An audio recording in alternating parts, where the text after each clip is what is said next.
Hello dear students, welcome to G centric. Last topic हम चर्चा कर लेते हैं कंट्रोलर एंड कंपनसेटर। अभी तक जो भी पढ़ा आई होप आपको अच्छे से समझ में आया होगा। हमने जो भी अभी तक निपटाया है वो एक क्रैश कोर्स स्टाइल में निपटाया है। मैं आपको ज़्यादा डीप नहीं ले गया हूँ, बिकॉज ज़्यादा डीप यदि लेके चला जाता तो क्रैश कोर्स का मतलब ही क्या। क्रैश कोर्स इन जनरल वो बच्चे करते हैं जो कभी भी कोर्स को नहीं पढ़े और लास्ट टाइम पे एक सम अप करना चाह रहे हैं और कोर्स को पूरा पढ़ चुके हैं, सब्जेक्ट को पूरा पढ़ चुके हैं, लास्ट में सिर्फ देखना चाह रहे हैं। दोनों के लिए फायदेमंद होता है ना। सिर्फ रीजन होता तो वो उन्हीं के लिए फायदेमंद होता है जो पढ़ चुके हैं, लेकिन जो नए हैं वो भी कुछ ना कुछ समझे होंगे। लास्ट टाइम पे ज़्यादा डीप जाने की वैसे भी आपको नीड नहीं रहती। ज़्यादा डीप पढ़ना हो तो हर बार मैं बोलता हूँ कि आपको कहाँ जाना पड़ेगा।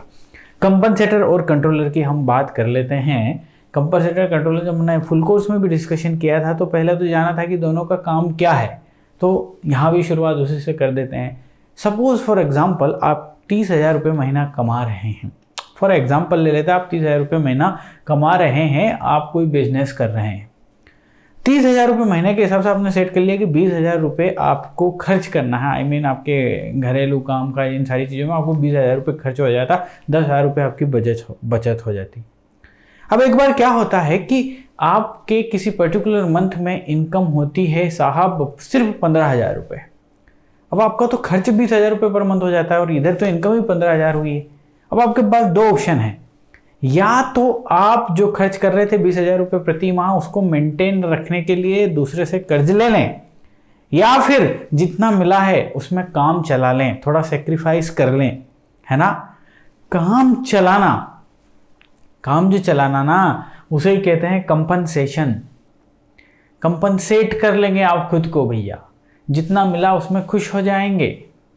लेकिन आप उधार लेके काम चला रहे हैं, इसका मतलब कंट्रोल सिस्टम में वही कंट्रोलर है कहीं ना कहीं, ठीक है। ऊपर से बस चीज़ों को समझ लीजिए। आपके पास सिस्टम है, आप इस सिस्टम को, एक सिस्टम आपने डिज़ाइन किया, ऑब्वियस सी बात है कंट्रोल सिस्टम डिज़ाइन किया, इसका मतलब ये है कि इस पर कुछ पर्टिकुलर इनपुट्स आप दे रहे होंगे और उस पर्टिकुलर इनपुट के रिस्पेक्ट में ये आपको डिजायर्ड आउटपुट दे रहा होगा। ये टर्म बड़ा इंपॉर्टेंट है। डिजायर्ड आउटपुट जो होना चाहिए उसे डिजायर्ड होना चाहिए या फिर कंट्रोल्ड आउटपुट होना चाहिए। अब मान लो कुछ ऐसा होता है कि आपका सिस्टम है ना, आपको डिजायर्ड आउटपुट नहीं दे रहा, तो आप दो लोगों की सहायता ले सकते हैं। यानी कि दो महत्वपूर्ण आप सिस्टम्स हैं आपके पास, एक है कंपनसेटर और दूसरा है कंट्रोलर।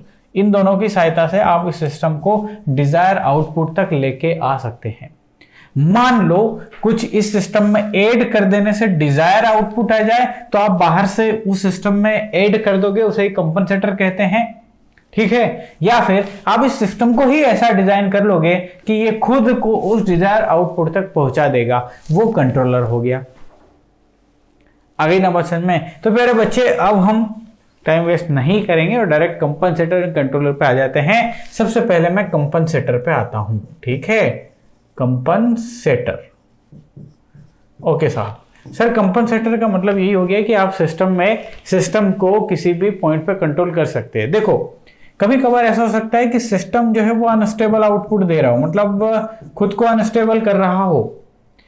सिस्टम में क्या होता है भैया, आउटपुट रिस्पॉन्स में क्या होता है, दो चीजें इन्वॉल्व होती है, एक तो ट्रांजिएंट बिहेवियर, एक स्टेडी स्टेट बिहेवियर। हमने पढ़ चुका है, this is nothing but the transient behaviour and this is nothing but the steady state behaviour. आप इस पूरे सिस्टम को कंट्रोल कर पाएंगे कंपनसेटर की सहायता से। इसके ट्रांजिएंट को कंट्रोल कर सकते हैं, इसके स्टेडी स्टेट रिस्पॉन्स को कंट्रोल कर सकते हैं, इस ओवरऑल सिस्टम को भी कंट्रोल कर सकते हैं। कैसे? मान लो ये अनस्टेबल हो रहा हो तो आप बाहर से कंपनसेटर इसमें ऐड करके इसको स्टेबल करवा सकते हैं। कुल मिला के स्टेबल क्यों करवा रहे हैं? ताकि ये पर्टिकुलर आउटपुट दे दे। कहानी सर सीधी सी समझ में आ गई है कि सर कंपनसेटर का मतलब ही यही है कि यदि आपको डिजायर्ड आउटपुट चाहिए सिस्टम में तो आपको कंपनसेटर लगाना पड़ेगा। सेम टू सेम कहानी जो है ना मेरे बच्चे, वो कंट्रोलर के साथ भी है। आइए जरा देखते हैं क्या है फिर इसके अंदर। सर कंट्रोलर जो होते हैं, कंपनसेटर जो होते हैं सर, ये चार टाइप से होते हैं। सबसे पहला हम पढ़ेंगे लीड कंपनसेटर, दूसरा पढ़ेंगे हम लेग कंपनसेटर, तीसरा लीड लेग कंपनसेटर एंड चौथा जो है वो होता है लेग लीड कंपनसेटर। बात समझ में आ गई मेरी? 1 2 3 4 सम अप करते जाइए। यही चारों कंपनसेटर हमने देखे हैं। सर क्या काम है, जल्दी से बताइए सर। देखो लीड कंपनसेटर का मतलब क्या, आपके पास है system, here is the system. Okay, system कैसे रिप्रेजेंट होता है भैया अपने कंट्रोल सिस्टम में, ट्रांसफर फंक्शन से।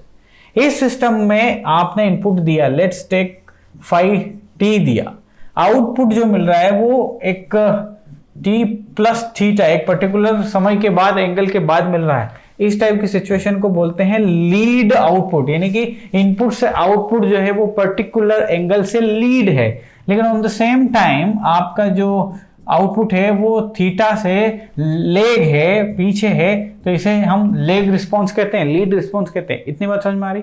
अरे मान लो आपने इसको एक साइनोसॉइडल इनपुट दिया sin t, और यहां पे आपको मिला sin t प्लस 45, मतलब पहले मिल गया, और sin t माइनस 45 मिला, इसका मतलब बाद में मिला। इसको हम बोलते हैं लीड। इस सिस्टम ने आपको आउटपुट जो दिया वो लीडिंग आउटपुट दिया, इस सिस्टम ने आपको लेग आउटपुट दिया। नेटवर्क थ्योरी की भाषा है, आप सभी इसको अच्छे से जानते होंगे। हम आएंगे मुद्दे पे। देखो साइनोसॉइडल इनपुट यदि आप सिस्टम को देते हो तो रिस्पॉन्स आपका लीड रिस्पॉन्स है, प्लस एंगल मिल जाता है बिकॉज ऑफ द सिस्टम। तो इसी कहानी में लीड कंपनसेशन या लीड कंपनसेटर को डिजाइन किया गया है भाई साहब। ठीक है, लीड कंपनसेटर का मतलब क्या है कि आप सिस्टम में इनपुट दोगे, वो सिस्टम को आउटपुट जो देगा वो लीड करके देगा। आगे बात समझ में? चलो तो फिर इसका मतलब इसका एक पर्टिकुलर ट्रांसफर फंक्शन होगा। ट्रांसफर फंक्शन एक ऐसा ट्रांसफर फंक्शन जो आप इसमें इन्वॉल्व कर दो। मान लो कंपनसेटर एक अलग से एक कहानी है, इस पर्टिकुलर सिस्टम में यदि ये जो कंपनसेटर आप इन्वॉल्व कर दोगे तो ये आउटपुट को लीड करवा देगा, तो हम उसे बोलेंगे लीड कंपनसेटर। सर अरे आपका सिंपल सा सिस्टम है, उसको आप इनपुट दे रहे हो, वो आपका आउटपुट दे रहा है, आपने इसमें अलग से कुछ जुगाड़ कर दिया, मिर्च मसाला लगा दिया, और मिर्च मसाला ऐसा लग गया कि ये हो गया लीड, तो आपने इसमें जो कंपनसेटर लगाया ना उसे हम लीड कंपनसेटर बोलते हैं। और लीड कंपनसेटर का ट्रांसफर फंक्शन फाइनली जब आप देखते हैं तो वो 1 plus S tau divide by 1 plus alpha S tau type का आता है जी। ये कहां से आया? सर हमने एक सर्किट लिया था, जब हम पढ़े थे फुल कोर्स में, एक इलेक्ट्रिकल नेटवर्क लिया था, R1 लिया था, C1 लिया था, R2 लिया था, V0 by V1 find out किया था, एक ट्रांसफर फंक्शन फाइंड आउट किए थे, और उसके बाद इस पे आए थे। तो वो सारा कहानी करने की जरूरत नहीं है ना यहाँ पे, हम तो डायरेक्ट इसका फॉर्मूला लिख लिए हैं। ये एटेन्यूएशन है, आप इसे हटा सकते हो, कॉन्स्टेंट पास को हटा सकते हो, आपके पास बचता है 1 upon s tau upon 1 plus alpha S tau. This is the standard branded formula और transfer function of the compensator. कौन सा? Lead compensator. तो आप देखो लीड कंपनसेटर यदि एक अलग से कहानी है तो वो comprised by pole and zero combination, yes और no? Pole and zero combination. अब देखो जरा ध्यान से, यदि इस सिस्टम में पोल होता, यदि इस सिस्टम में पोल है ना, तो पोल हमेशा नेगेटिव एंगल कंट्रीब्यूट करता है, जीरो होता है तो हमेशा पॉजिटिव एंगल कंट्रीब्यूट करता है। नेगेटिव कॉम्बिनेशन, नेगेटिव मतलब पॉजिटिव मतलब ये, आप यहाँ पे इनपुट दोगे तो वो आपको इधर लीड देगा, सिर्फ जीरो है तो, सिर्फ पोल है तो आप इनपुट दोगे वो आपको लेग करके यहाँ पे देगा, यानी कि पोल नेगेटिव एंगल प्रोवाइड करता है और जीरो जो है ना वो पॉजिटिव एंगल प्रोवाइड करता है। आपके लीड कंपनसेटर में आपने देखा कि आपको क्या मिल रहा है भैया? पॉजिटिव एंगल मिल रहा है। लीड करना चाहिए ना पॉजिटिव एंगल। पॉजिटिव एंगल कब मिलेगा? जब जीरो डोमिनेटिंग रहेगा। तो यस, जीरो डोमिनेटिंग कब रहेगा? जब जीरो नियर टू ओरिजिन होगा और पोल यहां होना चाहिए। तो इसका मतलब ये कि यहां से जीरो, जरा आप देखो -1 बाई टाउ आ रहा है, पोल देखो जरा यहां पे आप, तो पोल आ रहा है -1 बाई अल्फा टाउ। जीरो को होना चाहिए पास में टू द ओरिजिन, तो अल्फा को क्या होना पड़ेगा? सर अल्फा को लेस देन 1 होना पड़ेगा। यदि अल्फा लेस देन 1 है, फॉर एग्जांपल 0.5 है, तो इसकी वैल्यू क्या हो गई? S equal to -2 by tau, तो 1 बाई टाउ तो ये रहा सर, और 2 बाई टाउ ये रहा, तो अभी सिर्फ और सिर्फ अल्फा टाउ ही लिखता हूं। तो लीड कंपनसेटर जो है ना, लीड कंपनसेटर में, लीड कंपनसेटर एक ऐसा सिस्टम है जो कि कॉम्बिनेशन है पोल एंड जीरो का, और जिसमें जीरो नियर टू ओरिजिन है, या कह देंगे डोमिनेटिंग है। फुल कोर्स में सब कुछ डिस्कशन किए ना, डोमिनेशन कैसे आता है, एंगल कैसे आता है, सब कुछ देखा हमने। तो अभी के लिए क्या sir, 0 near to the origin lead compensator होगा सर। कहानी समझ में आई ना। सिमिलरली यदि लेग कंपनसेटर की बात करेंगे, ऑन द सेम हैंड में लेग कंपनसेटर की बात कर लेता हूं, फिर से इसमें आऊंगा। ओके, लीड कंपनसेटर सिर्फ, लेग कंपनसेटर सिर्फ फॉर्मूले की मैं चर्चा कर रहा हूं आपको, ठीक है। फॉर्मूला जरा प्यार से देख लो। यदि आपके पास लेग कंपनसेशन होता तो उसका ट्रांसफर फंक्शन जो होता है 1 plus S tau upon 1 plus beta S tau. अब आपको करवाना है भाई साहब लेग करवाना है। लेग करवाना मतलब आउटपुट में माइनस एंगल इंट्रोड्यूस करना है। तो वो करने के लिए आपको क्या करना पड़ेगा सर, पोल ओरिजिन के करीब होगा, डोमिनेटिंग होगा 0 से, 0 दूर होगा। पोल क्या है भैया यहां से, सर मेरा पोल है is equal to -1 upon beta tau. Sir मेरा 0 है is equal to -1 by tau. यदि आप चाहते हैं कि पोल नियर टू ओरिजिन हो तो पक्का यहां से बीटा की वैल्यू ग्रेटर देन 1 होनी पड़ेगी। यानी कि ये जो होगा ये होगा 1 अपॉन बीटा टाउ और ये होगा -1 अपॉन टाउ। कहानी कुछ ऐसी रहेगी लेग कंपनसेशन के मामले में, ठीक है। अब हम आगे बढ़ते हैं, जरा ध्यान से देखो। आपका ट्रांसफर फंक्शन जो आया, लीड कंपनसेटर की बात कर रहा हूं मैं, ट्रांसफर फंक्शन जो आया 1 plus S tau upon 1 plus alpha S tau where alpha is lesser than 1। ये कहानी समझ में आ गई आपको। और साथ में ये भी समझ में आ गया कि जो पोल है वो अवे फ्रॉम द ओरिजिन रहेगा, 0 नियर टू द ओरिजिन रहेगा। यदि इस सिस्टम को मैं बोडे प्लॉट से सोचता हूं या बोडे प्लॉट से करता हूं तो जरा देखिए क्या बनेगा जी। इनिशियल एंगल जो भी होगा, इनिशियल स्लोप जो भी होगा वो पोल या 0 एट ओरिजिन से मिलेगा।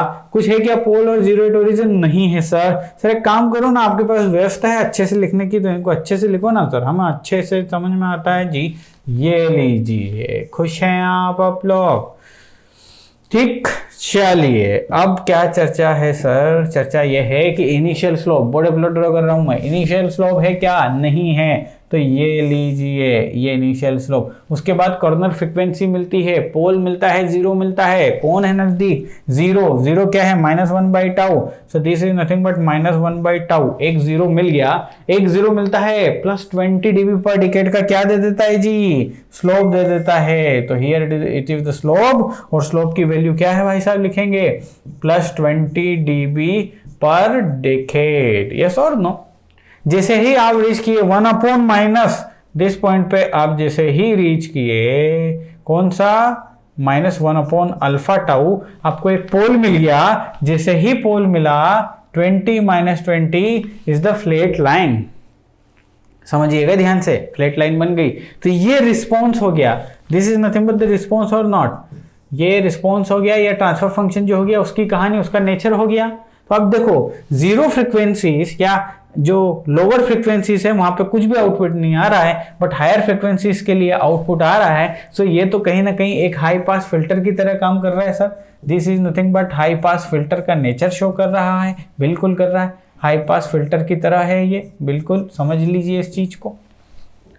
ठीक, ओके सर, ठीक है सर। लीड कंपनसेटर हो गया, बात कहानी आपने इतनी समझा दी। यदि हम इसके लीड कंपनसेटर के फेज की बात करते तो फेज भी ड्रॉ करने में कोई मुश्किल बात थोड़ी ना है। ये लीजिए सर, अब फेज हम ड्रॉ कर देंगे। चलिए आइए जरा, यहां से यहां तक कोई भी फेज मिला क्या? नहीं मिला।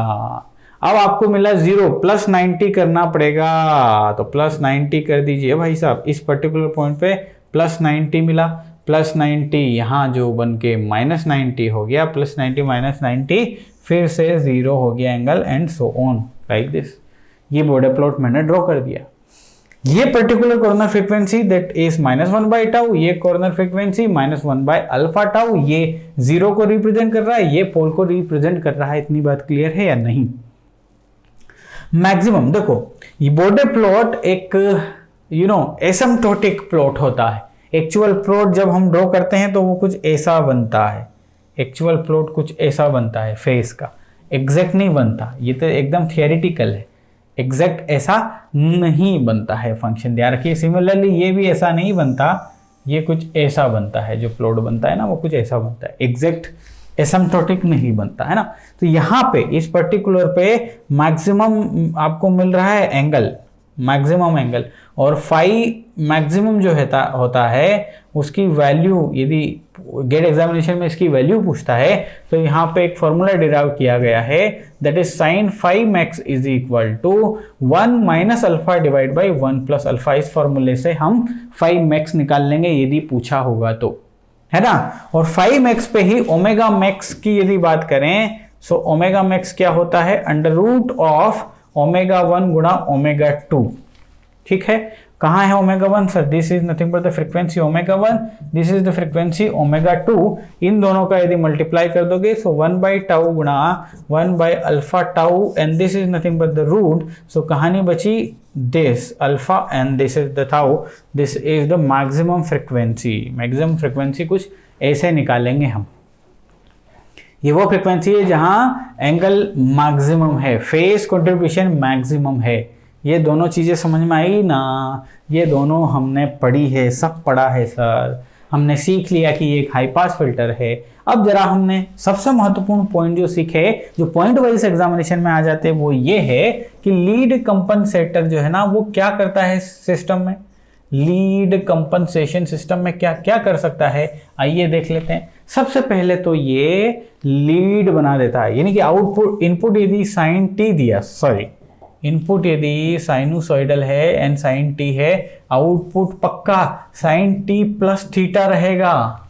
क्या रहेगा जी, टी प्लस थीटा। लीड करेगा, इनपुट को लीड करेगा, जी हाँ इनपुट को लीड करेगा, है ना, समझ रहे ना बात। अब देखो जरा, इनपुट को लीड कर रहा है मतलब ये कि सिस्टम वो हो गया, फास्ट हो गया भाई, सिस्टम बड़ा फास्ट है। लीड कंपनसेटर सिस्टम को फास्ट बना देता है। यदि फास्ट बन गया सिस्टम का तो उसका राइज टाइम क्या हो जाएगा भैया, घट जाएगा। सिस्टम के सेटलिंग होने के लिए जो समय लगता है, सेटलिंग टाइम, वो भी क्या हो जाएगा, घट जाएगा। ये कैसा काम कर रहा है, हाई पास फिल्टर की तरह काम कर रहा है। हाई पास फिल्टर बैंडविड्थ को क्या कर देता है, ये बैंडविड्थ बढ़ गई, इतनी बड़ी बैंडविड्थ हो गई, तो बैंडविड्थ जो है सिस्टम की वो बहुत बढ़ जाती है। ठीक है सर, अब यदि बैंडविड्थ बढ़ गई तो इसमें जो भी नॉइस वाला पार्ट रहेगा, इसमें नॉइस की संभावनाएं बहुत ज्यादा रहेगी। तो सिग्नल टू नॉइस रेशो भी अच्छा खासा, सिग्नल टू नॉइस रेशो जो है इसका वो कम रहेगा, नॉइस ज्यादा से ज्यादा एंटर कर जाएगी। हाई पास फिल्टर है, ज्यादा से ज्यादा फ्रीक्वेंसी इसमें आ सकती है, सिग्नल टू नॉइस रेशो ये कम कर देगा। और कौन कौन से पैरामीटर्स हैं जो इसके बारे में हमें जानने चाहिए, आई थिंक इतना काफ़ी है। सेटलिंग टाइम हो गया, राइज टाइम हो गया, एचपीएफ हो गया, बैंडविड्थ हो गया, ठीक है, ओके। और दूसरी बात यह है कि ये सिस्टम को स्टेबल बनाता है, सिस्टम को स्टेबिलिटी प्रोवाइड करता है अच्छी खासी। अब हम चर्चा करते हैं लेग के बारे में। आइए जरा लेग कंपनसेशन में आइए। सो इसका ट्रांसफर फंक्शन हमने क्या लिखा sir, 1 plus S tau divide by 1 plus beta S tau. Beta क्या रहेगा साहब, 1 से बड़ा रहेगा। यदि आप इसे देखेंगे तो कौन डोमिनेटिंग है भाई, सर डोमिनेटिंग जो है वो है हमारा यहाँ पे लेग में पोल, और 0 है अवे फ्रॉम द ओरिजिन, ठीक है। सो पोल क्या है, -1 upon beta tau, and this is nothing but 1 by tau. इसको यदि बॉडी प्लॉट से यदि आप देखेंगे तो बॉडी प्लॉट में देखने के लिए हम बनाते हैं सबसे पहले फेस और मैग्नीट्यूड दोनों को हम प्लॉट कर देंगे, ठीक है। कॉर्नर फ्रीक्वेंसी से, सो सबसे पहली कॉर्नर फ्रीक्वेंसी आपको यहां मिलेगी, आपको पोल मिला ना, this is nothing but the pole and that is -1 upon beta tau. उसके बाद आपको -1 बाई टाउ मिला। चलिए अब हम ड्रॉ करते हैं, बॉडी प्लॉट ड्रॉ करते हैं। देखिए जरा, इनिशियल स्लोप सर कुछ भी नहीं है सर, ठीक है, कुछ भी नहीं है, ये लीजिए। इसके बाद पोल मिला, पोल -20 dB प्रोवाइड करता है सर, सो ये -20 dB पर डिकेड प्राप्त हुआ। इसके बाद जैसे ही इसने प्लस प्रोवाइड किया और कहानी बन गई कुछ ऐसी, ठीक है। अब ये मान लो इसमें मैग्नीट्यूड k हो जाता, सपोज इसमें कुछ k जैसा भी आता, आप जरा ध्यान, एटेन्यूएशन या एक गेन होता k, तो 20 लोग k से शिफ्ट भी हो जाता ना। तो सर शिफ्टिंग वाली कहानी कुछ कुछ आपने बताई थी, मान लो इसको शिफ्ट करना होता आपको, है ना, तो ये पूरा ऐसा शिफ्ट नहीं हो जाएगा, ये आराम से हो सकता है भाई शिफ्टिंग, है ना, ये मान लो कुछ शिफ्टिंग रही होगी। क्यों किया मैंने? ये दिखाने के लिए कि सर ये तो लो पास फिल्टर की तरह बन गया।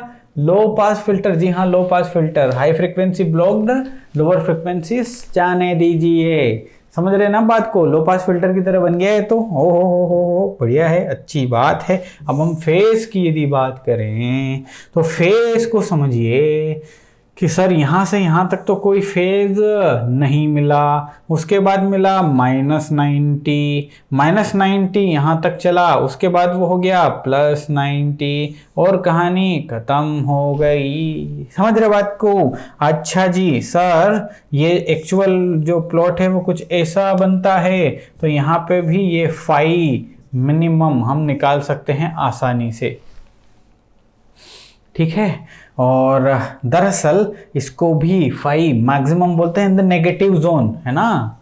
नेगेटिव एंगल प्रोवाइड होगा ना तो फाई मैक्सिमम, फाई मिनिमम की जगह फाई मैक्सिमम भी यूज कर सकते हैं, but that is the negative angle, ध्यान रखिएगा, है ना। ऑब्वियस सी बात है पोल का कंट्रीब्यूशन नेगेटिव एंगल में ही रहेगा, तो इस केस में फाई मैक्स जो रहेगा ना प्यारे बच्चे, वो होगा क्या? साइन इनवर्स, या साइन को इधर ही लिख लीजिए, तो ये हो जाएगा आपका sine phi max is equal to beta -1/1 plus beta. यहाँ पे जो ओमेगा मैक्स रहेगा ना प्यारे बच्चे, जहाँ पे ये फाई मैक्स आया वो सेम टू सेम कहानी रहेगी, 1/बीटा टाउ गुना 1/टाउ लाइक दिस, ठीक। तो यहाँ से क्या हो जाएगा भैया? यहाँ से हो जाएगा सर 1/टाउ गुना √बीटा। ये फॉर्मूलेस ध्यान रखिएगा, एग्जामिनेशन में पूछे जाते हैं, ठीक है। अब क्या होगा? लेग जो है ना वो लो पास फिल्टर की तरह काम करता है, ये सिस्टम को थोड़ा स्लगिश बना देगा। क्या बना देगा भैया? स्लगिश, मतलब ढीला ढाला, आराम से चलेगा सिस्टम, सिस्टम स्लो हो जाएगा। स्लो जैसे वहां फास्ट हो रहा था ना, ये स्लो हो जाएगा। समझ रहे ना मेरी बात को? दूसरा, ये एक एलपीएफ की तरह काम करेगा और इसकी बैंडविड्थ जो है ना वो रिड्यूस हो जाती है, कंपैरिजन से समझते हैं। ये टी राइज सेटलिंग टाइम सब बढ़ जाते हैं, टी राइज बढ़ जाएगा, टी सेटलिंग बढ़ जाएगा। अरे स्लो चल रहा है तो राइज होने में समय ले रहा है, सेटल होने में समय ले रहा है। और बताइए, स्टेबिलिटी को इतना इंप्रूव नहीं करेगा जितना इंप्रूव वो करेगा। बैंडविड्थ देख लिया हमने, फास्ट स्लो देख लिया, सिग्नल टू नॉइस रेशो देख लिया। अब यहाँ पे नॉइस कम है, यानी कि सिग्नल टू नॉइस रेशो इसका हाई रहेगा। आगे बात समझ में? और जनरली लीड कंपनसेटर जो है ना वो ट्रांजिएंट बिहेवियर को कंट्रोल करेगा, और लेग कंपनसेटर जो है वो स्टेडी स्टेट रिस्पॉन्स को क्या करेगा भैया? कंपनसेट करने के लिए काम आएगा। यू नो वेरी वेल कैसे, है ना। अब हम यदि लीड और लीड लेग देखते हैं और लेग लीड देखते हैं, तो मैं सिर्फ ये बता देता हूं कि कहानी कैसे काम होगी। ये जरा देखिए, है ना। अब हम बात कर रहे हैं लीड लेग की। This is nothing but the lead lag. So सबसे पहले डोमिनेंस आ जाएगा लीड वाले का और उसके बाद आ जाएगा लेग वाले का, है ना। तो लीड में क्या था भाई? सर 0 यहाँ था, ये यहाँ था, और लेग में ये यहाँ था, ये यहाँ था। कुछ इस टाइप का स्ट्रक्चर मिलेगा। ये पर्टिकुलर जो पेयर है ये आपको लीड प्रोवाइड कर रहा है और ये आपको लेग प्रोवाइड कर रहा है। कुछ इसी टाइप की कहानी रहेगी, यानी कि इसके ट्रांसफर फंक्शन की भी बात आएगी। सो 1 plus S tau 1 divide by 1 plus alpha S tau 2 multiply रहेगा 1 plus S tau 3 divide by 1 plus beta. ये तो टाउ 1 ही है, ध्यान रखिए, ये दोनों कहानी है कि टाउ 1 ही है। और ये यदि आपने यहाँ पे 2 ले लिया है तो उसको पूरे को 2 लेंगे, ये 2 है और यहाँ पे क्या लिखा भाई? S tau 2। कुछ इस टाइप की कहानी बनेगी। कौन नज़दीक रहेगा, पास रहेगा, यू नो वेरी वेल। और यही चीज आपकी लेग लीड होती। This is nothing but the leg lead. So leg lead में क्या होता प्यारे बच्चे, जरा ध्यान से देखो। वेट अ मिनट, ये हो गया आपका लेग और ये हो गया लीड। ट्रांसफर फंक्शन समझ लो, ट्रांसफर फंक्शन मिल गया तो बॉडी प्लॉट भी देख लोगे, पूरी कहानी देख लोगे। Compensator is okay. 2-3 क्वेश्चन लिखते हैं और अगली क्लास में कंपनसेटर में स्विच करेंगे। 2-3 क्वेश्चन देख लो। देखिए question, the transfer function of phase lead compensator दिया हुआ है। फेज लीड का मतलब यह है कि पक्का 0 नजदीक होगा और पोल अवे होगा, और वो दिया हुआ भी है इसमें, है ना। इसका 0 क्या है भैया, एस इक्वल टू -1/3 टाउ, है ना। और पोल क्या है भैया, ये तो हो गया 0 और पोल हो गया -1/टाउ। ठीक है sir, this is nothing but 1/3 tau minus का, ठीक है। The maximum value of face provided is, maximum value of face provided is, अच्छा जी, तो sir maximum value of face provided is, तो वो तो सर आपने सिखाया है कि sin 5x is equal to 1 minus alpha divide by 1 plus alpha in the case of phase lead. तो यहां से अल्फा की वैल्यू आपको चाहिए ना जी, बिल्कुल चाहिए। तो स्टैंडर्ड से यदि कंपेयर करो तो अल्फा की वैल्यू क्या आएगी जी, अरे सर देखो, आपने स्टैंडर्ड क्या देखा, 1 plus S tau divide by 1 plus alpha S tau, यही देखा ना। अब देखो इस वाली टर्म को अल्फा एस टाउ को ऊपर वाली टर्म से डिवाइड कर दो तो अल्फा बचेगा कि नहीं बचेगा, तो नीचे वाली टर्म है यहाँ पे टाउ एस, ऊपर वाली है 3 tau S, got cancel, so 1/3 is the value of क्या, टाउ, अल्फा। ओके साहब, अल्फा की वैल्यू है 1/3, 1 माइनस 1/3 डिवाइड बाई 1 प्लस 1/3, सो ये बचेगा 3, 2/3, ये हो जाएगा 4/3, बचेगा 1/2। 5 maximum is sine inverse of 1/2 is nothing but 30 degree. जय हिंद जय Bharat. 30 degree is the maximum angle provided by this face lead. But the point ना, बड़ा आसान हो गया, ऐसा ही है। आगे बढ़ते हैं। एक ट्रांसफर फंक्शन दिया है, लिटरली गेट का क्वेश्चन है, 2 मार्क्स में आया था। GCS यानी कि ट्रांसफर फंक्शन डिफाइन कर दिया है कि S plus A divide by S plus B condition of phase lead compensator is, वाह ये 2 नंबर का क्वेश्चन था। B बड़ा हो A से, A बड़ा हो दिस से, AB is less than K या K is greater then AB। ओ हो बताइए सही। सबसे पहले तो लिख लीजिए, ये लिख लीजिए था। अब आपको रखना है फेस लीड मतलब 0 को यहाँ होना पड़ेगा और इसको यहाँ होना पड़ेगा। 0 क्या होगा यहाँ से -A और पोल क्या होगा -B। अब आप खुद सोचो A की वैल्यू क्या होगी, मान लो फॉर एग्जांपल ले लेते हैं ये वैल्यू 2 हो और ये यदि वैल्यू 3 है तो B ग्रेटर देन A आ रहा है कि नहीं, 3 इज ग्रेटर देन 2 आ रहा है कि नहीं। अब लोग गलती कहाँ कर देते हैं, इसको -3 समझ लेते हैं, इसको -2 समझ लेते हैं और बोलते हैं -2 इज ग्रेटर देन 3।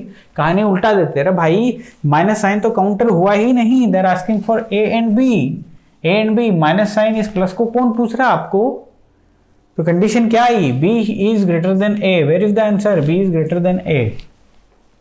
लल्लू है जी, हम की करें, बताना पड़ता है तुमको। ट्रांसफर फंक्शन दिया है S+1 divide S+2, the phi is maximum 8। Phase angle जो है वो मैक्सिमम कहां पे होगा, सर आपने बताया था कि ओमेगा मैक्स पे जो है ना फाई वो मैक्स होता है सर, मैक्सिमम होता है सर। ओमेगा मैक्स की वैल्यू जो आपने बताई वो बताई √ऑफ ω1 गुणा ω2। कॉर्नर फ्रीक्वेंसीज जो हैं वो क्या थी सर, टाउ गुना 1/अल्फा टाउ या बीटा टाउ, जो भी है वो आप फेस लीड से प्रोवाइड कर लेंगे। कुल मिला के बात क्या आनी है भाई, बात ये आनी है कि ये हो जाएगा 1/√ऑफ अल्फा गुना टाउ, अल्फा या बीटा जो भी है वो किससे प्रोवाइड हो जाएगा मेरा, अरे इससे। ये क्या है जरा देखो, 0 है यहाँ पे, ये है यहाँ पे -1 -2, ये फेस लीड है। सबसे पहली तो बात ये हो गई, this is nothing but the phase lead, है ना। Where is the alpha, sir यहाँ अल्फा रहेगा। तो एक काम करें, इसे यदि अल्फा बनाना है तो स्टैंडर्ड फॉर्मेट क्या है, 1 plus S tau divide by 1 plus alpha S tau. 1 बनाना है तो 2 कॉमन ले लीजिए, 2 कॉमन जैसे ही लेंगे आपका ये बन जाएगा 1 प्लस एस बाई 2 बन जाएगा।